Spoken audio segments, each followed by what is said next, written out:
இந்த மணி பார்க்கிறவங்க எல்லாம் கர்த்தருடைய சமூகத்துல வந்து உட்கார்ந்து, அதுவும் வேலை ஏதாவது இருந்தா கூட பரவாயில்ல, அவர் வயதானவர், அவருக்கு எந்த வேலையும் இல்லை, வீட்டுல போய் உட்கார்றதா அவருக்கு வேலை.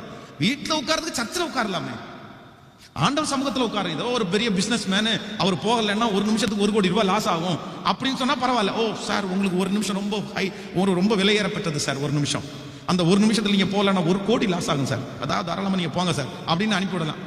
அப்படி சம்பாதிக்கிறவங்க எல்லாம் கூட கர்த்தர் சமூகத்துல வந்து படுத்து கிடக்குறாங்க. எனக்கு பணம் வேணாம், கர்த்தர் போதும் அப்படின்னு. 1000 நாள் வேற சுத்துறதை விட ஒரு நாள் சர்ச்சுக்கு போறது எனக்கு நல்லதுன்னு சொல்றாங்க. அப்போ அதனாலதான் நான் நம்புறேன், சங்கீதக்காரனாகிய தாவீது அவ்வளவு எட்டாத உயரத்திற்கு உயர்த்தப்பட்டார். ராஜாக்களை பாருங்க, தாவீது மாதிரி எந்த ராஜாவாவது ராஜ்யபாரம் பண்ணியிருக்கிறாங்களா? கிடையாது. சாலோமன் அவ்வளவு பெரிய ஞானி, சாலோமன் செய்தது அவ்வளவு பெரிய விஷயம். அதை நான் சொன்னது மாதிரி ஒரு ராஜ பட்டணத்துக்குள்ள எல்லா காரியத்தையும் அவனுடைய ஞானத்தினால கொண்டு வந்தது, தேவன் அவனுக்கு கொடுத்த ஞானத்தினால கொண்டு வந்தது. அத்தனை ஞானம் இருந்து, அத்தனை பணம் இருந்து, அத்தனை வசதிகள் இருந்து, ஆனா அவரால் கடைசி வரைக்கும் நல்லா ராஜ்யபாரம் பண்ண, அவருடைய ஆரம்பம் நல்லா ராஜ்யபாரம் பண்ணாரு. ஆரம்பத்துல யாரோட இருந்தாருன்னா கர்த்தரோட இருந்தார், நல்லா ராஜ்யம் பண்ணாரு. ஆனா என்னைக்கு ஆண்டவரிடத்துல டைம் ஸ்பெண்ட் பண்றதை விட்டுவிட்டு இந்த பொம்பளை ஆட்களோட நேரத்தை செலவு பண்ணாரோ, அப்பவே அவருடைய ராஜ்யபாரம் அவரை விட்டு என்ன பண்ணிருச்சு, கவுந்துருச்சு. அவ்வளவுதான். அதுக்கப்புறம் அவருடைய ராஜ்யபாரத்தை யாராலையும் நிறுத்த முடியல. ஆனால் தாவீதை குறித்து வேதம் சொல்லுகிறது, தாவீது ஆண்டவரோட நடந்தான், ஆண்டவரோடு அவர் இருந்தாரு. அதனால அவருடைய ராஜ்யபாரம் என்ன பண்ணுச்சுன்னா, வேதம் சொல்லுது, பலப்பட்டது. ராஜ்யபாரம் பலப்பட்டது.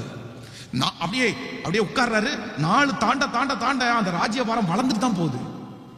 தாவீதனுடைய ராஜ்யபாரம் நாளுக்கு நாள் வளர்ந்துச்சே தவிர ஒரு நாள் என்ன பண்ணலன்னா கீழே வரவே இல்லை. ஃபர்ஸ்ட் ஆகாதவங்க, நொந்தவங்க, நொடிஞ்சவங்க, கை ஒடிஞ்சவங்க, கால் ஒடிஞ்சவங்க, இவங்க எல்லாம் யாரோட வந்து சேர்ந்தாங்க? தாவீதோட வந்து சேர்ந்தாங்க. அதற்கப்புறம் நெக்ஸ்ட் பராக்கிரமசாலிகள் வந்து சேர்ந்தாங்க. அதுக்கப்புறம் நாட்டு ராஜாக்கள் வந்து சேர்ந்தாங்க. அப்போ பல நாடுகள், பல ஜனங்கள், இஸ்ரவேல். அதுக்கப்புறம் இஸ்ரவேல் அனைத்திற்கும் தாவீது 12 கோத்திரத்துக்கு ராஜாவான. அப்போ ஆண்டவரோட நடக்கிற ஒரு தேவனுடைய பிள்ளைக்கு அதை செய்யக்கூடிய சகலவற்றையும் கர்த்தரே என்ன பண்றாரு அப்படின்னா கற்றுக் கொடுக்கிறார். நான் உங்களிடத்துல கேட்கிறேன், நீங்க வந்து இன்னைக்கு வந்து மத்தியானம் வந்து சரி ஒரு நைட்டு இன்னைக்கு ஏதாவது வந்து ஒரு நான்வெஜ் எடுத்து சமைக்கணும் அப்படின்னு நினைக்கிறீங்க. உங்களுக்கு இன்னைக்கு அப்படி நினைச்சா அது தடைப்பட்டிருக்கா? உங்களுக்கு தடையாயிருக்கா? நிறைய பேருக்கு தடையானதே இல்லை. இந்த வாரம் இன்னைக்கு நான்வெஜ் எடுக்கணும்னா கண்டிப்பா அந்த வாரம் அது நான்வெஜ் எடுத்துட்டோம். இந்த வாரம் நம்ம வந்து பர்ச்சேசிங் போகணும், அதனால இந்த இடத்துல கடைக்கு போகணும் அப்படின்னு சொன்னா யாராவது கடைக்கு போறதுக்கு தடையாயிருக்கா? சொல்லுங்க. இல்லை, மோஸ்ட்லி 90% கடைக்கு போய் நம்ம என்ன பண்ணிட்டோம் அப்படின்னு சொன்னா பொருளை வாங்கிட்டு வந்துட்டோம். இந்த வாரம் லீவ் வருது, நம்ம சொந்தக்காரங்க வீட்டுக்கு போகணும் அப்படின்னு பிளான் பண்ணா அது தடையா இருக்கா? எதுவுமே தடையானது இல்லை. ஆனா இந்த வாரம் உபவாசம் போடுங்கன்னு சொல்லுங்க, இந்த வாரம் டெய்லி முழங்கால் யுத்தத்துக்கு போயிடணும்ப்பா, இந்த மாசம் டெய்லி 1 மணி நேரம் ஜெபம் பண்ணணும்ப்பா, இந்த வருஷம் பைபிளை நான் முடிச்சிடும். நீங்க பாருங்க, எதுக்குமே உங்களுக்கு தடை வராது. ஆனா எதுக்கு தடை வரும்? ஆண்டவரை தேடுறதுக்கு, ஜபத்திற்கு, பைபிள் வாசிக்கிறதுக்கு, பொருத்தனை எடுக்கிறதுக்கு, இதுக்கு மட்டும் அவ்வளோ போராட்டமா இருக்கும். என்ன பண்ண, பைபிளை முடிக்கிற 24 வருஷமா நம்ம ஆள் சொல்லிட்டு இருக்குது. வயசுதான் முடிஞ்ச தவிர பைபிள் முடிஞ்சது பாருங்க. ஆதி ஆகமத்தினுடைய 24 அதிகாரம் வந்து நிறைய பேருக்கு தாண்டவே இல்லை. திரும்ப அடுத்த வருஷம் ஆதி ஆகமம் நிறைய பேருக்கு மனப்பாடமே ஆகி போச்சு. ஏன் அப்படின்னு சொன்னா, வருஷம் பைபிளை இந்த வருஷம் வாசிச்சு முடிப்போம்னு தீர்மானம் எடுப்போம். ஆதி ஆகமம் 24 அதிகாரம் தாண்டாது, அடுத்த வருஷம் அதே மாதிரி தான். அப்படி அப்போ ஆனா அந்த வருஷத்துல எடுத்த பல தீர்மானங்கள் நிறைவேற்றிட்டோம், பல தீர்மானங்கள் சரியாயிருச்சு. எது மட்டும்தான் சரியாகல அப்படின்னா ஆண்டவருக்காக செய்கிறது, ஆண்டவரோட செலவு பண்றதுக்கு மட்டும். அப்ப இதுலயே ஆண்டவருடைய பிள்ளைங்க கண்டுபிடிக்கணும், நீங்க ஆண்டவரிடத்துல நேரத்தை செலவு பண்ண விடாம சத்துரு உங்களை என்ன பண்றான் அப்படின்னா, ஏன் அப்படின்னா நீங்க செலவு பண்ணுனா நீங்க மாறிடுவீங்கன்னு அவனுக்கு தெரியும். நீங்க செலவு பண்ணா கர்த்தர் உங்களுக்கு கற்றுக் கொடுப்பாருன்னு தெரியும். அதனாலதான் எல்லாத்திற்கும் நமக்கு டைம் கிடைச்சாலும் எதுக்கு நேரம் கிடைக்கல அப்படின்னா, ஆண்டவருடைய சமூகத்திலே நேரத்தை, நான் ஆண்டவருடைய பிள்ளைகளை தீர்க்க தரிசனமா சொல்றது மாதிரி வச்சுக்கோங்க, நீங்க கர்த்தர் சமூகத்துல உட்காராம அந்த காரியம் நடக்காது, அந்த காரியம் நடக்காது. பணம் இருக்கலாம் வேணாம், ஆள் பலம் இருக்கலாம் வேணாம், என்ன வேணாலும் இருக்கலாம் சிஸ்டர், என்ன வேணாலும் இருக்கலாம். அதான் நான் இதுக்கு முன்பாக உங்களுக்கு சொல்லியிருக்கிறேன், சென்னையில் ஒரு திருச்சபையை கட்டுறதற்கு எல்லாமே ரெடி, எல்லாமே ரெடி, இடம் ரெடி, பணம் இவங்க போட்ட ப்ராஜெக்டை விட 10 மடங்கு ஜாஸ்தியா இருக்கு, பணம் ரெடி, ஆள் அவங்க சர்ச்சில் இல்லாத இன்ஜினியர்ஸ் யாருமே இல்லை, எல்லாமே ரெடி. ஆனா அந்த சர்ச்சு கட்ட முடியாம எத்தனை வருஷம் தடையா இருந்துச்சு தெரியுமா? 5 years, 5 வருஷம் எல்லாம் இருந்தும் அவங்களால பண்ண முடியல. அப்பதான் ஒரு ஊழியக்காரர் அவங்க சர்ச்சுக்கு வந்தாரு. வந்து 3 நாள் கன்வென்ஷனுக்காக கூப்பிட்டுருந்தாங்க. அவர் வந்து பிரசங்கம் பண்ணி முடிச்சுட்டு இவங்க இந்த மாதிரி இந்த ப்ராஜெக்ட் எல்லாம் தடையாவே இருக்கு அப்படின்னு சொன்ன உடனே அவங்க கேட்டாங்க, நம்ம அப்படியா அப்படின்னு ஜெபம் பண்ணும்போது அவர் சொன்னாரம்மா, ஆண்டவர் என்னுடைய இருதயத்தில் உணர்த்துறாரு, இன்னையிலிருந்து 1 year 365 நாள், இந்த 365 நாள் ஒரு சங்கிலி ஜெபத்தை இந்த சர்ச்சில் ஆரம்பிச்சிருங்க. 24 hours ஜெபம் ஓடணும். ஒவ்வொரு ஃபேமிலிக்கும் பிரிச்சு கொடுத்து ஜெபம் பண்ண ஆரம்பிங்க. ஒரே வருஷத்துல ஆண்டவர் வந்து காரியத்தை செய்வார், இதை சீரியஸா எடுங்க அப்படின்னு சொல்லிட்டு போயிட்டாரு. இந்த ஊழியக்காரர் உடனே நான் ரிசீவ் பண்றேன், நான் நம்புறேன், எல்லாமே இருந்து நடக்கல அப்படின்னா அப்படிதான் சொல்லிட்டு அந்த ப்ரேயரை அனௌன்ஸ்மெண்ட் பண்ணி 24 மணி நேரம் சங்கிலி உபவாச ஜெபம் 365 நாள் பண்ணி முடிச்சாங்களோ இல்லையோ, மட்டன்னு வேலை நடந்துச்சு. இன்னைக்கு அந்த இடத்துல ஒரு சர்ச்சுக்கு 2 சர்ச் இருக்குது. ஒரு ஹால் 5000 பேர் உட்கார்ற மாதிரி ஒரு ஹால், இன்னொரு ஹால் வந்து இப்ப பாத்தீங்க அப்படின்னா 2000 பேர் உட்கார்ற மாதிரி இன்னொரு ஹால் கட்டிட்டு இருக்காங்க. அப்போ நான் என்ன நம்புறேன் அப்படின்னா, சில காரியங்கள் இல்ல பல காரியங்கள் நீங்க எப்ப கர்த்தர் சமூகத்துல நேரத்தை செலவு பண்றீங்களோ அப்பதான் எதுக்கு வரும் அப்படின்னா முடிவிற்கு வரும். அது வரைக்கும் ஏன் நடந்துச்சு, எதுக்கு நடந்துச்சு, யாரு, நீங்க அவரை குற்றப்படுத்தலாம், இவரை குற்றப்படுத்தலாம், கணவன் தான் பிரச்சனை, மனைவி தான் பிரச்சனை, அம்மா பிரச்சனை, ஆயா பிரச்சனை, மாமி பிரச்சனை, மரும பிரச்சனை, எதுவுமே பிரச்சனை இல்லைங்க. நம்ம ஆண்டவருடைய சமூகத்துல போகாதது மட்டும்தாங்க பிரச்சனை. நம்ம மட்டும் ஆண்டவருடைய சமூகத்துல போயிட்டோம் அப்படின்னு சொன்னா எவ்வளவு பெரிய பிரச்சனையா இருந்தாலும், எந்த நபரா இருந்தாலும் கர்த்தர் அவர்களை பேசி கொண்டு வந்து நிறுத்துறதுக்கு வல்லவரா இருக்கிறார். சமாதானத்தை ஆண்டவர் கட்டளையிட வல்லவரா இருக்கிறார். அப்போ ஆண்டவர் எதற்காக எதிர்பார்க்கிறார் அப்படின்னா, நீங்க என் கூட நேரத்தை. சோ எல்லாரும் இன்னைக்கு இந்த ஃபாஸ்டிங் பிரேயர்ல இது ஒரு ஸ்பெஷல் ஃபாஸ்டிங் பிரேயர். எதுக்காக அப்படின்னா, இனி காலம் செல்லாது. ஆண்டவரே, உம்மோட நான் என்ன பண்ணணும்னா நேரத்தை செலவு செய்யறதுக்கு எனக்கு கிருபை தாரு. ஆமென் சொல்லுங்க பார்க்கலாம். எத்தனை பேர் ஆமோதிக்கிறீங்க? உங்களோட நான் செலவு பண்ணணும் ஆண்டவரே. கைகளை அப்படியே மேல உயர்த்தி ஸ்தோத்திரம். ஹல்லேலூயா. எனக்காக யாவையும் செய்பவரே, செய்து முடிப்பவரே, எனக்காக யாவையும் செய்பவரே, செய்து முடிப்பவரே, என் பாரங்கள் சொல்லுங்க எல்லாரும், என் சுமைகள், என் பாரங்கள்,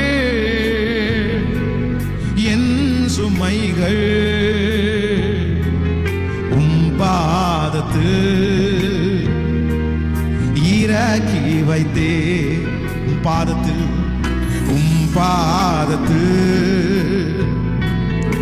இறக்கி. இப்ப கைகளை உயர்த்தி ஏசையா, ஏசையா ஓ உம்மை தானே என் முன்னே நிறுத்தி. கரங்களை உயர்த்தி முழங்கால் படிட முடிஞ்சவங்க முழங்கால் படிட்டு கூட பாடலாம். என் முன்னே நிறுத்தி. திரும்ப திரும்ப ஏசையா, ஏசையா இயேசுவே. சொல்லுங்க சொல்லுங்க சொல்லுங்க, நான் அலைகிறதால ஓ ஏசையா. கம்தலரம் கரஷோரஹதரலம் லித்தரலம் தரலே ஹரசுதோரனோ. திரும்ப திரும்ப கையை உயர்த்தி ஏசையா, ஏசையா உம்மை தானே உம்முண்டே.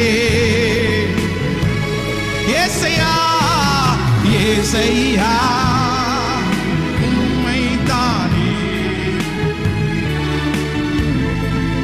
நிறுத்தியுள்ளே. உம்மோடு இருப்பதுதான் என் உள்ளத்தின் வாஞ்சையா. சித்தம் செய்வதுதான் என் இதயத்தின் ஏக்கமையா உம்மோடு இருப்பதுதான் என் உள்ளத்தின் வாஞ்சையா, உம் சித்தம் செய்வதுதான் இதயத்தின் ஏக்கமையா. ஆண்டவருடைய பிள்ளைகளை எல்லாரும் என்ன கவனிங்க. 1000 தாலந்துகள் உங்களுக்குள்ள இருக்கலாம்.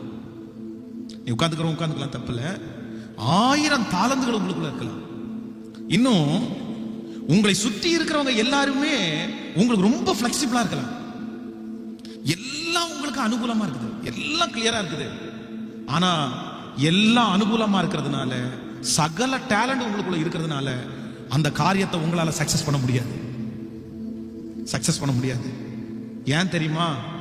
அந்த இடத்துல ஆண்டவரோட நீங்க இருந்து, ஆண்டவர் இருந்தா மட்டும்தான் அது வெற்றி.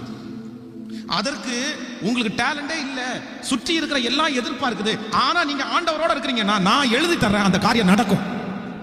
அந்த காரியம் நடந்தே தீரும். அந்த காரியத்தை ஆண்டவர் உங்களை கொண்டு செய்வார். ஆனா எல்லாவற்றிலையும் அவசியம் என்ன அப்படின்னா, தேவ சமூகத்துல நீங்க வர்றதாங்க அவசியம். நீங்க அன்னாளை குறித்து வேதம் சொல்லுது. அன்னாள் துக்கமா இருக்கும்போது அவருடைய கணவனார் கேட்கிறாரு, 10 குமாரர்களை பார்க்கல, நான் உனக்கு வசதி இல்லையா?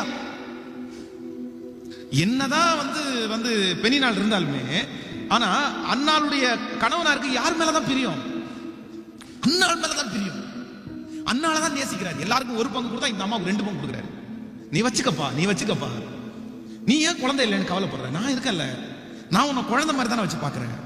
உனக்கு அந்த எண்ணமே தெரியாத அளவுக்கு உன்னை நான் வச்சிருக்கிறேன். நீ ஏன் கவலைப்படணும்? நல்ல ஹஸ்பண்ட், நேசிக்கிற கணவனா, எல்லாருக்கும் 1 கொடுத்தா 2 கொடுக்கிற கணவனா. ஆனா கணவனார் தன்னை நேசிக்கிறதுனால, கணவனார் தன்னை விரும்புறதுனால அன்னாளுக்கு குழந்தை கொடுக்க முடிஞ்சிருச்சா? சொல்லுங்க. அன்னாளுடைய கண்ணீரை துடைக்க முடிஞ்சிருச்சா? அன்னாளுடைய கண்ணீரையும் துடைக்க முடியல, அன்னாளுக்கு குழந்தை கொடுக்க முடியல. ஆனா இவங்க ஒரு முடிவு எடுத்துட்டாங்க. நான் எங்க ஓடுவேன் அப்படின்னா, கர்த்தர் சமூகத்துக்கு நான் ஓடுவேன். தேவ சமூகத்துல போய் ஓடி மனம் கசந்து அழுது தன்னுடைய இருதயத்தெல்லாம் உடைச்சு ஊற்றி, ஆண்டவரே நீர் என்னுடைய சிறுமையை பார்த்து எனக்கு ஒரு குழந்தைய கொடுத்தா அது உயிரோடு இருக்கும் நாளெல்லாம் உங்களுக்காக வளர்த்துவேன்னு கர்த்தர் சமூகத்துல போய் விழுந்தா, கர்த்தர் சொல்றாரு, சமாதானத்தோட போ. நீ இஸ்ரவேலின் தேவனாகிய கர்த்தரிடத்தில் வேண்டிக் கொண்டபடி கர்த்தர் உனக்கு கட்டளையிட்டார். அடுத்த ஆண்டு வரும்போது நீ குழந்தையோட தான் வருவ. நடத்தினார் ஆண்டவர். அப்போ இன்றைக்கு ஆண்டவர் இந்த ஜெபத்துல இருக்கிற யாரோட ஆண்டவர் பேசுறாருன்னு தெரியல. யாரோட ஆண்டவர் பேசுறாரு? உங்களை எல்லாருமே பிடிக்கலாம் சிஸ்டர், உங்களை எல்லாருமே பிடிக்கலாம். நீங்க ரொம்ப டேலண்டட் பர்சன், நீங்க எல்லாத்தையும் அழகா செய்வீங்க, எல்லாமே ஓகே. உங்களுடைய ரிசல்ட் சூப்பரா இருக்கு, உங்களுடைய மார்க் சூப்பரா இருக்கு, எல்லாமே உங்களுக்கு கிளியரா இருக்குது. உங்களுக்கு தான் சார் 100% கிடைக்கும். உங்களை தவிர வேற யாருக்கும் அது கிடைக்காது. ஆனா அது கிடைக்காது பாருங்க, அது காரியம் வராது. ஏன் அப்படின்னா, ஆண்டவர் என்ன எதிர்பார்க்கிறாரு? மகனே, உலகத்தான் உன்னை ஆசீர்வதிக்க கூடாது, நான் உன்னை ஆசீர்வதிக்கிறேன்.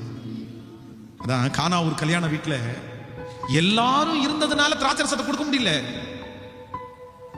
அங்க எல்லாருமே, போலீஸ் வந்துட்டாரு, இன்ஸ்பெக்டர் வந்துட்டாரு, வக்கீல் வந்துட்டாரு, அரசியல்வாதி வந்துட்டாங்க, அந்த ஊர்ல இருக்கிற நாட்டாமா வந்துட்டாங்க, எல்லாரும் அந்த கல்யாண வீட்டுக்கு வந்துட்டாங்க. இப்ப திராட்சரசம் குறைஞ்சிருச்சு. அந்த திராட்சரசத்தை திரும்ப யாருக்காவது ஒருத்தரால கொடுக்க முடியுமா? நாட்டாமையால கொடுக்க முடியுமா? முடியாது. எம்எல்ஏல கொடுக்க முடியுமா? எம்எல்ஏ வந்திருக்கிறாரு சார், கல்யாணத்துக்கு எம்எல்ஏ வந்துட்டாரு, கல்யாணத்துக்கு முதலமைச்சர் வந்துட்டாரு, ஆனா திராட்சரசத்தை கொடுக்க முடியாது. குறைஞ்சது அதை யாராலையும் ப்ரிப்பரேஷன் பண்ண முடியாது. சரி, என்ன பண்றது? முதலமைச்சர் வந்த கல்யாணத்திலே குறைவுன்னு சொல்லிட்டு போயிடுவாங்க. ஆனா நான் நம்புறேன், அந்த இடத்துல இயேசுன்ற ஒருத்தர் இருந்ததுனால, அவர் அழைக்கப்பட்டதுனால, அவருக்கு அந்த இடத்துல முக்கியத்துவம் கொடுக்கப்பட்டதுனால, நான் நம்புறேன் அந்த இடத்துல குறைவுபட்ட போது அது முந்தின ரசத்தை காட்டிலும் மிகவும் டேஸ்டானதை திரும்ப தருவதற்கு கர்த்தர் வல்லவரா இருப்பாரே. ஆனால் உங்களுக்கு செய்ய மாட்டாரா? அப்போ இயேசு இருக்கிறதுனால தான் அந்த அற்புதம். இயேசு இருக்கிறதுனால அதான் தேவனுடைய பிள்ளை சொல்லும்போது, ஆண்டவரே நீர் இங்கே இருந்திருந்தீரையானால் என் சகோதரன் மரித்திருக்க மாட்டான். நீர் இங்கே இருந்திருந்தீரையானால் என் சகோதரன் மரித்திருக்கவே மாட்டான். அப்போ ஆண்டவர் இன்னைக்கு ஃபாஸ்டிங் பிரேயர்ல முழுக்க முழுக்க என்ன பேசுறாரு அப்படின்னா, நீ எங்க போனாலும் விடுதலை இல்ல மகளே, எங்க போனாலும் உயர்வு இல்ல மகனே, எங்க போனாலும் உங்களை அங்கீகரிக்க மாட்டாங்க, நீ எங்க வேணா இங்க வந்து முழங்கால் படிடு, கர்த்தர் சமூகத்துல நேரம் செலவுப்படு, நான் உன்னை அங்கீகரிப்பேன். நான் உன்னை அங்கீகரிச்ச உடனே உலகமே அங்கீகரிக்கும். நான் அங்கீகரிச்ச உடனே சொந்தம் அங்கீகரிக்கும். நான் அங்கீகரிச்ச உடனே வெறுத்தவங்க அங்கீகரிக்க ஆரம்பிச்சிருவாங்க. பகைச்சவங்க எல்லாருமே அங்கீகரிப்பாங்க. கர்த்தர் அங்கீகரிச்ச உடனே உலகம் உங்களை அங்கீகரிக்கும். உங்களை வெறுத்தவங்க அங்கீகரிப்பாங்க, உங்களை உதறி தள்ளினவங்க அங்கீகரிப்பாங்க.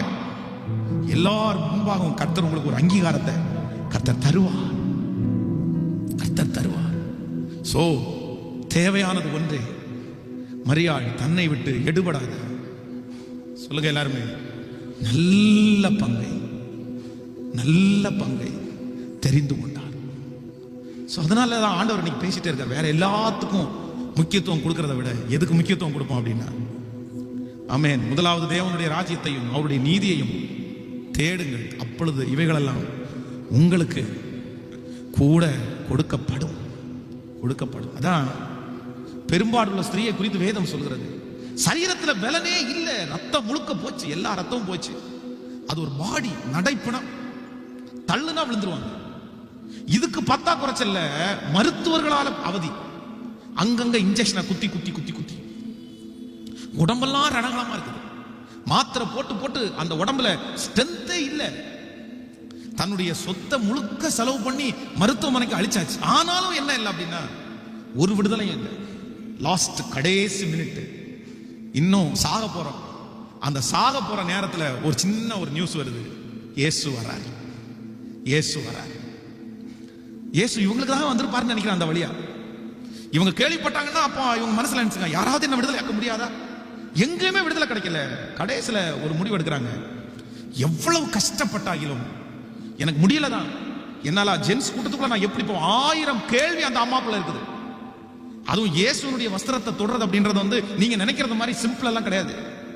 அவ்வளவு சீக்கிரமா இல்ல. இன்னைக்கு எப்படி ஒரு அரசியல்வாதி வெளியே போகும்போது அவங்கள சுத்தி அத்தனை பேர் நிக்கிறாங்களோ, அந்த மாதிரி ஆண்டவர் போகும்போது 5000 10,000 அப்படின்னு வரிசையா நடந்து போயிட்டே இருப்பாங்க. குருடர்கள் சத்தம் போட்டு கூப்பிட்டதுக்கு அப்புறம் கூட, அப்போ வேணாம் எல்லாம் வாய முடுறா, அவருக்கு நிறைய வேலை இருக்கு அப்படின்னு சொன்னோம். அப்ப எவ்வளவு அவளுக்கு முன்னாடி எத்தனை தடைகள் நிற்கிறது. ஆனா செத்தா கூட பரவாயில்ல, இவங்க எல்லாம் போட்டு மிதிச்சா கூட பரவாயில்ல. இன்னைக்கு எப்படியாவது அவருடைய வஸ்திரத்தின் ஓரத்தை நான் என்ன பண்ணிடணும், அவருடைய வஸ்திரத்தின் ஓரத்தை நான் தொட்டுட்டேன்னா என்ன பண்ணிடுவேன்னா, எனக்கு சுகம் கிடைச்சோன்னு மனசுல பெரிய விசுவாசம் வந்துருச்சு. அத்தனை தடைகளையும் தாண்டி, அத்தனை போராட்டங்களையும் தாண்டி, தனக்கு இருக்கிற அந்த கொஞ்ச பலத்துல, செத்து போனது மாதிரி இருக்கிற அந்த சரீரத்துல போய், நான் சொல்றேன், தவழ்ந்து தான் போயிருப்பாங்க. அப்படியே கறங்கி தான் போயிருப்பாங்க. போய் அவருடைய வஸ்திரத்தை தொட்ட அடுத்த நிமிஷத்துல அற்புதம் அப்படியே வந்து, அந்த நிமிஷமே, அந்த செகண்டே எல்லா வியாதியும் சரியான உடனே கர்த்தர் சொல்றார், என்னிடத்திலிருந்து வல்லமை புறப்பட்டது. யார் என்ன தொட்டது? அப்பதான் கேக்குறாங்க, இத்தனை பேர் உங்களை தொடுறாங்களே, இப்ப போய் யார் என்ன தொட்டதுன்னு கேக்குறீங்களே. அப்பா எல்லாரும் நீங்க என்ன தேடுறீங்க, நீங்க என்ன பின்னாடி ஃபாலோ பண்ணிட்டு தான் வர்றீங்க. ஆனா இந்த கூட்டத்திலே ஒரே ஒருத்தர் முழு இருதயத்தோட என்ன தொட்டிருக்காங்க. தேடுறதுலையும் வரைமுறை இருக்குது. சும்மா எல்லாம் டைம் பாஸ் பண்றதுக்கு ஆண்டவர் தேடக்கூடாது. சர்ச்சுக்கு வரணுமேன்றதுக்காக வரக்கூடாது. பைபிள் வாசிக்கணுமேன்றதுக்காக வாசிக்க கூடாது. எல்லாரும் மாதிரி நானும் பின்பற்றேன் இல்ல. இருந்தா இருந்தது மாதிரி இருக்கும், வந்தா வந்த மாதிரி இருக்கும். சர்ச்சுக்குள்ள வந்தா வந்ததான், ஜெபம் பண்ண மாதிரி இருக்கணும், சத்தியத்தை கேட்ட மாதிரி இருக்கணும். அப்படி உள்ளவங்களை தான் கர்த்தர், 1000 பேர் இருந்தாலும் அவங்கள கர்த்தர் அப்படியே தொடர்றாரு. அவங்கள தனியா கர்த்தருக்கு தெரியும். கர்த்தருடைய வல்லமை புறப்படும் போது அவங்களுக்கு மட்டும்தான் புறப்படும். கர்த்தர் ஆசீர்வாதத்தை ஊற்றும் போது அந்த வயலுக்கு மட்டும்தான் நீர் பாய்ச்சப்படும். அந்த வயல்ல மட்டும்தான் நாற்று நடப்படும். அந்த வயல் மட்டும்தான் செழிக்கும். வேற எல்லா வயல்லையும் அந்த விதை விழாது. அந்த விதை விழணும் அப்படின்றதுக்கு அந்த நிலம் எப்படி இருக்கணும் அப்படின்னா பக்குவமா இருக்கும். உங்களுடைய இருதய நிலம், இங்க பிரசங்கம் பண்ணுகிற வார்த்தைகள் விதை. உங்க நிலம் அப்படியே கேட்கணும், வா வா தா வந்து விழு, நான் தான், எனக்கு தான், நான் தான் அதுக்குரிய ஆளு, என்னை விட்டுறாத அப்படின்னு நீங்க அந்த உற்சாக மனதோட அப்படியே வாஞ்சையோட அப்படியே கேட்கும்போது இங்க இருந்து வர்ற விதை கரெக்டா உங்களுக்குள்ள விழுந்து அது பெரிய மரமாய் வளர்ந்து அநேக ஜீவராசிகளை வந்து அடைய அளவு ஆண்டவர் உங்களை ஆசீர்வதிச்சு பெரிய பிரயோஜனம் உள்ள கருவியாய் மாற்றுவார். ஆமென் சொல்லுவோம். சோ இன்னைக்கு இந்த உபவாச ஜெபத்துல முழுக்க ஆண்டவர் பேசுறாரு, மகனே மகளே, நீ என்னிடத்தில் வா, தேவ சமூகம் தான் உங்க முகவரி. சொல்லுங்க, எல்லாரும் சொல்லுங்க. தேவ சமூகம் தான் உங்க அட்ரஸ். உங்க அட்ரஸ் என்னன்னு கேட்டா நீங்க என்ன சொல்லணும் அப்படின்னா, என் அட்ரஸ் தேவ சமூகம் தான் உங்க அட்ரஸ். உங்க அப்பா உங்க அட்ரஸ் கிடையாது, உங்க தாளந்து உங்க அட்ரஸ் கிடையாது, நீங்க படிச்ச காலேஜ் உங்க அட்ரஸ் கிடையாது, நீங்க வேலை பார்த்த இடம் உங்களுக்கு அட்ரஸ் கிடையாது. பென்ஸ் பாஸ்டருக்கு எது அட்ரஸ் அப்படின்னு கேட்டா, பென்ஸ் பாஸ்டருடைய அட்ரஸ் ஃபர்ஸ்ட் ஸ்டார்டிங் அது கர்த்தர் சமூகம், ஏசப்பா தெய்வம், அவர் தான் ஃபர்ஸ்ட், அவர் தான். அதுக்கப்புறம் தான் புதுப்பாலம், ரத்னபுரி, கோயம்புத்தூர், அதுக்கப்புறம் தான் வரும். ஏன்னா ஆசீர்வதிச்சது, உயர்த்தினது, ஊழியத்தை கொடுத்தது, ஜனங்களை கொடுத்தது, தாளந்துகளை கொடுத்தது எல்லாமே எங்க அப்பாட்டேண்டு வந்தது கிடையாது, எங்க அம்மாட்டேண்டு வந்தது கிடையாது. வானத்தையும் பூமியையும் அண்ட சராசரங்களையும் படைத்த என் கர்த்தரிடத்திலிருந்து வந்தது, தேவனிடத்திலிருந்து வந்தது. சோ என்னுடைய முகவரி யார் அப்படின்னா ஆண்டவர் தாங்க என்னுடைய முகவரி. ரொம்ப அழகா ஒரு பாட்டு, உங்க முகவரி தான், உங்க சமூகம் தான் ஆண்டவரே என் முகவரி, நீங்க தான் ஆண்டவரே என் முகவரி. பாடி எல்லாரும் ஒப்பு கொடுக்க போறோம். ஆண்டவரே இனி நான் உங்களிடத்துல என்ன பண்ண போறேன்னா டைம் ஸ்பெண்ட் பண்ண போறேன். நேரத்தை நேரம் என்று பார்க்காம என்ன பண்ணணும் அப்படின்னா அவர்கிட்ட செலவு பண்ணணும். நீங்க ரோட்ல போகும்போது, பைக்ல போகும்போது பாடிட்டு போறதும் அவரோட நேரம் செலவு பண்றதா. நீங்க சமையல் பண்ணிட்டே பாட்டு பாடுறீங்க பாருங்க, அதுவும் அவரோட நேரம் செலவு பண்றதா. சோ நீங்க வேலை நடந்துட்டே இருக்கும், ஆனா உங்க இருதயம் யாரோட இருக்கும்னா, அதான் சங்கீதக்காரன் தாவீது சொல்றால, நானோ படுத்து நித்திரை செய்தேன், விழித்துக் கொண்டேன், கர்த்தர் என்னை தாங்குகிறார். படுத்துட்டாரு, உறங்கிட்டாரு, மாம்சம் உறங்குது, ஆவி என்ன பண்ணுதுன்னா கர்த்தரோட பேசிட்டே இருக்குது. அப்புறம் காலையில விழிச்சு, ஆண்டவரே நான் விழிக்கும் போது யாருடைய சாயலிலே திருப்தி ஆவேன்னா கர்த்தருடைய சாயலில். அப்படின்னா நீங்க ஜெபம் பண்ணிட்டே போய் படுக்கை அறிக்கை அப்படியே சோதனம் பண்ணிட்டு பாட்டு பாடிட்டு அப்படியே படுத்து தூங்குவீங்க பாருங்களேன், நீங்க தூங்கிடுவீங்க. ஆனா ஆண்டவர் என்ன பண்ணுவாருன்னா, இஸ்ரவேலை காக்கிற தேவன் உறங்குவதும் இல்லை தூங்குவதும் இல்லை, உங்க தலைமாட்டில் அப்படியே கர்த்தர் உட்கார்ந்துட்டு இருப்பாரு. காலையில நீங்க எழும்பும் போது ஃபர்ஸ்ட் யாருடைய முகத்துல முழிப்பீங்கன்னா அப்பா முகத்துல, அப்பா முகத்துல, அப்பா முகத்துல. அந்த நாளே உங்களுக்கு எப்படி இருக்கும்னா ஆசீர்வாதமா இருக்கும். ஹல்லேலூயா. இப்படிப்பட்ட ஒரு அனுபவம் எனக்கு எப்ப கிடைக்கும் ஆண்டவரே, அதுக்கு நான் இன்னைக்கு நான் கமிட் பண்றேன் ஆண்டவரே, இன்னைக்கு ஒப்பு கொடுக்குறேன் ஆண்டவரே. வேற யாரையும் திருப்திப்படுத்த நினைக்காதீங்க. எல்லாரும் அவங்கவுங்க வேலையை தான் பார்ப்பாங்க, அவங்கவுங்களுக்கு அவங்கவுங்களுடைய வேலை, அவங்கவுங்களுக்கு அவங்கவுங்களுடைய கமிட்மெண்ட். நமக்குன்னு செய்யறவர் யார் அப்படின்னா கர்த்தர் மட்டும்தான் செய்வார். ஹல்லேலூயா. முழங்கல் படிடுவோமா? ஓ உங்க பிரசன்னந்தா எனது முகவரி, உங்க பிரசன்னந்தா எனது தகுதி. இருதயத்தின் ஆழத்திலிருந்து இப்போ படுற பிச்சு, ஆண்டவரே உங்க பிரசன்னம் எனக்கு முகவரி ஆண்டவரே. ஓ அல்லேலூயா. உங்களோட வாழணும் ஆண்டவரே.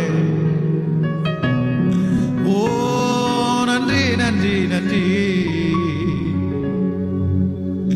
நீர் இல்லாமல் நான் இல்லையே, நீ சொல்லாமல் உயர்வு இல்லையே. நீர் இல்லாமல் நான் இல்லையே, நீ சொல்லாமல் உயர்வு இல்லையே. உங்க பிரசன்னந்தா எனது முகவரி, உங்க பிரசன்னந்தா எனது தகுதி. உங்க பிரசன்னம், உங்க பிரசன்னந்தா எனது முகவரி, உங்க பிரசன்னந்தா எனது தகுதி. கேளுங்க அப்பா, நீங்க இல்லாம நான் இல்ல ஆண்டவரே, நீ நான் இல்ல ஆண்டவரே, நான் இல்ல. நன்றி ஆண்டவரே நன்றி. நீங்க இல்லாம நான் இல்ல, நீங்க இல்லாம நான் இல்ல, நீங்க இல்லாம நான் இல்ல. ஜெபிக்க ஜெபிக்க கர்த்தர் அந்த மகிமையை ஊற்றிட்டே இருக்கட்டும். ஓ ஹல்லேலூயா.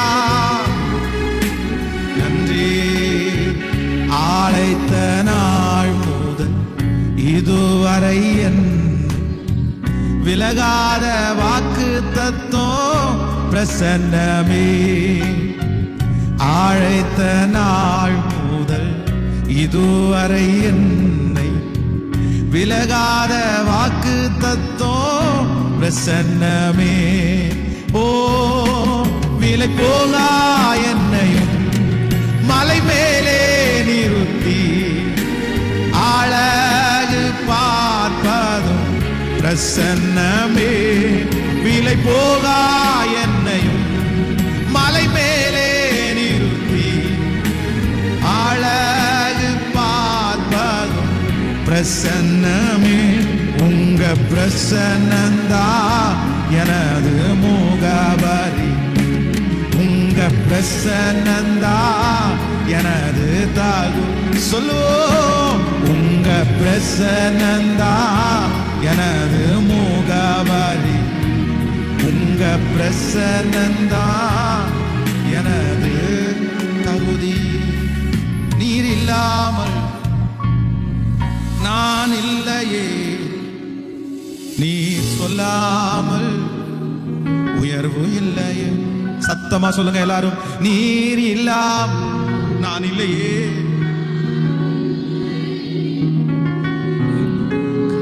கத்த நல்லவர், கத்த நல்லவர், உயர்வு இல்லையே.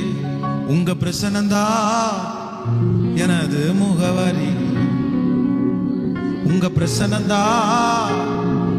சொல்லுவோம் கையை உயர்த்தி, நீங்க மட்டும்தான் எனது முகவரி, நீங்க மட்டும்தான் எனது தகுதி. ஆமென், ஹல்லேலூயா. ஒரே ஒரு வார்த்தை உங்களிடத்துல கேட்கிறேன், இந்த ஜெபத்துல இருக்கிறவங்கள்ட்ட. பாச, என் முயற்சினால நான் சம்பாதிக்காதது, என் முயற்சிகளினால வெற்றி அடையாதது, கர்த்தர் சமூகத்துல வந்ததுக்கு அப்புறம் நான் ரொம்ப நேரம் ஜெபம் பண்ண அந்த டைம் பெரிய பெரிய அற்புதத்தை என் கண்ணு கண்டுச்சு. நான் அப்படி பார்த்துருக்கிறேன்றவங்க கை தூங்க பார்க்கிறேன். அப்ப நம்ம எல்லாருமே தேவ சமூகத்துல நேரத்தை செலவு பண்ணதுக்கு நான் நம்புறேன். இன்னைக்கு நிறைய பேர் நல்லா இருக்கிறதுக்கு காரணம் ஒரு நாள் ஆண்டவருடைய சமூகத்துல நீங்க செலவு பண்ண நேரம் தான். உங்களுக்கு ஒரு வெளிச்சம், உங்களுக்கு ஒரு பிடிப்பு, உங்களுக்கு ஒரு நம்பிக்கை, இதெல்லாம் உங்களுக்கு வந்திருக்கிறது. எங்கேயோ போக வேண்டியவங்க, எங்கேயோ கிடக்க வேண்டியவங்க. ஆனா நம்ம இந்த இடத்துல நிக்கிறோம், இந்த இடத்துல உட்கார்றோம் அப்படின்னு சொன்னா, உண்மையிலே சொல்றேன், ஒரு நாள் ஆண்டவருடைய முகத்தை நோக்கி பார்த்தீங்க, கர்த்தர் உங்களை கைவிடாம அன்னைக்கு பண்ணதுக்கு இன்னைக்கு கர்த்தர் அற்புதம் நடத்திட்டு இருக்காரா இல்லையா? நிறைய பேர் சொல்லுவோமே, பாச இன்னைக்கெல்லாம் ஒரு ஜெபமே இல்லை, நான் இன்னைக்கெல்லாம் ப்ரேயரே இல்லை, இன்னைக்கெல்லாம் உபவாசமே இல்லை. ஒரு காலத்துல நான் எப்படி ஜெபம் பண்ண தெரியுமா? அன்னைக்கு நான் ஜெபம் பண்ண ஜெபம் தான் பாச இன்னைக்கு என்ன தாங்குது, அதுதான் இன்னைக்கு நடத்துது. உண்மைதானே? நான் அன்னைக்கு ஜெபம் பண்ண ஜெபம் இன்னைக்கு உங்களை தாங்க முடியுமானால், இன்னைக்கு நீங்க செலவு பண்ற ஜெபம் எதிர்காலத்தை தாங்காதா? உங்க பிள்ளைகளை தாங்காதா? அவரோட செலவு பண்ற நேரம் வீணா போகாது. ஃபர்ஸ்ட் எடுத்த உடனே அப்போஸ்தலனாகிய பவுல் எல்லா அப்போஸ்தலரை காட்டிலும் மிகவும் சிறந்தவர், அநேக நிருபங்களை எழுதியிருக்கிறவர். அவரை குறித்து வேதம் எப்படி இன்ட்ரோடியூஸ் பண்றது அப்படின்னா, அவன் ஜெபித்து கொண்டிருக்கிறான். என்ன பண்ணிட்டு இருக்கான்? ஆண்டவரே, இப்ப அவர் என்ன பண்ணிட்டு இருக்காரு அப்படின்னா, அவன் ஜெபம் பண்ணிட்டு இருக்கான்ப்பா, அவன் ஜெபம் பண்ணிட்டு இருக்கான். அவருடைய ஊழியத்தினுடைய ஆரம்பமே எப்படி எடுங்க, அவருடைய முகவரி எதுல ஆரம்பிக்குது அப்படின்னா பிரேயர். அவருடைய ஊழியத்தினுடைய ஆரம்பம் ஜெபத்துல தான். என் ஆண்டவர் கூட, ஆண்டவராகிய இயேசு கிறிஸ்து இந்த உலகத்துல ஊழியத்தை ஆரம்பிக்கிறதுக்கு முன்னாடி எதுல தான் ஆரம்பிச்சார் அப்படின்னா, ஜெபம் என்கிற முகவரியில தான் ஊழியத்தை ஆரம்பிச்சார். சிஸ்டர், ஜெபம் என்கிற முகவரியில உங்க ஊழியத்தை ஆரம்பிங்க, உங்க வேலையை ஆரம்பிங்க, உங்க குடும்பத்தை ஆரம்பிங்க, உங்க பிள்ளைகளை ஜெபம் என்கிற முகவரியில நீங்க வளர்த்துங்க. நான் நம்புறேன், ஜெபம் ஒரு நாளும் தோற்று போகாது, ஒரு நாளும் தோற்று போகாது. ஜெபிக்கிறவன் உறங்குவான், ஆனால் ஜெபம் ஒரு நாளும் உறங்காது. ஜெபம் தோற்று போனதாக சரித்திரமே. ஹல்லேலூயா, ஹல்லேலூயா. நன்றி ஆண்டவரே. எல்லாரும் அப்படியே எழுப்பி நிறுங்க, எழுப்பி ஜெபம் பண்ணி நம்ம முடிக்கல, அப்படியே ஜெபித்து அந்த கிருபையை வாங்கணும் ஆண்டவரிடத்துல. ஆண்டவரே, நான் உங்களோட நேரத்தை நான் செலவுபட வாஞ்சிக்கிறேன். ஹல்லேலூயா.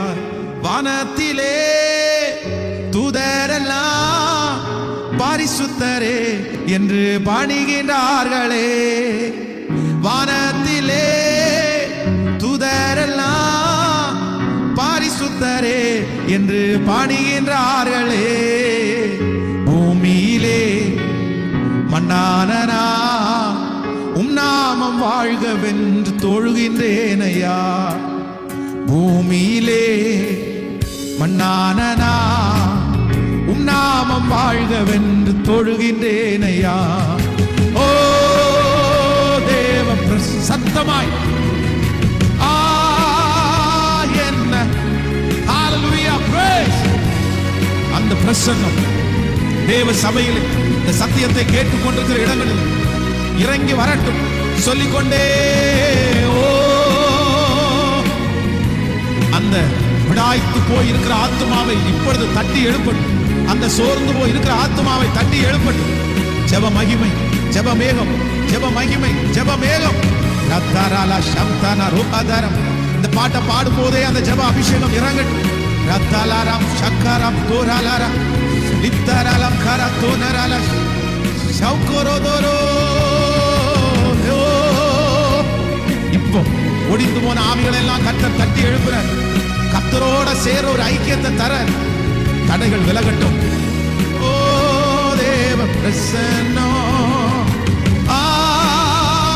என்ன ஆனந்தம், ஆகாயம் கொண்டு செல்லுமே, ஆகாயம் கொண்டு செல்லுமே. ஒரு விஷயம் கூட சொல்லும். வானத்திலே துதரெல்லாம் பாரிசுத்தரே என்று பணிகின்றார்களே. வானத்திலே பாரிசுத்தரே என்று பணிகின்றார்களே. பூமியிலே மண்ணானனா உன்னாம வாழ்கவென்று தொழுகின்றேனையா.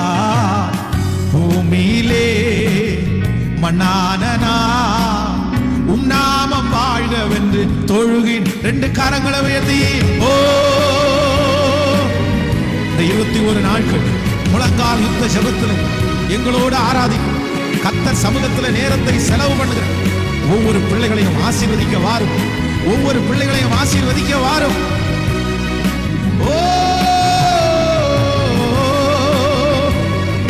ரந்தலரம் கரத்தனர ஷேகரம் துலரம். எஸ் எஸ் பாட பாட அந்த மகிமை உங்களை தொடட்டும். அந்த பிரசன்னம் உங்களை தொட்டுட்டே இருக்கட்டும். ஹalleluya.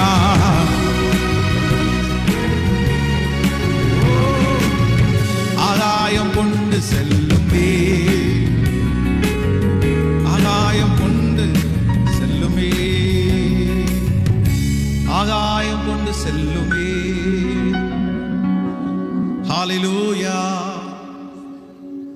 உங்களோடு நேரத்தை செலவு பண்றதுக்கு எனக்கு பலன் தாருங்க ஆண்டவரே.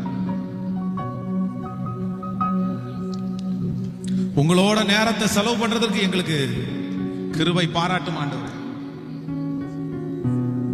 எஸ், ஆமென்.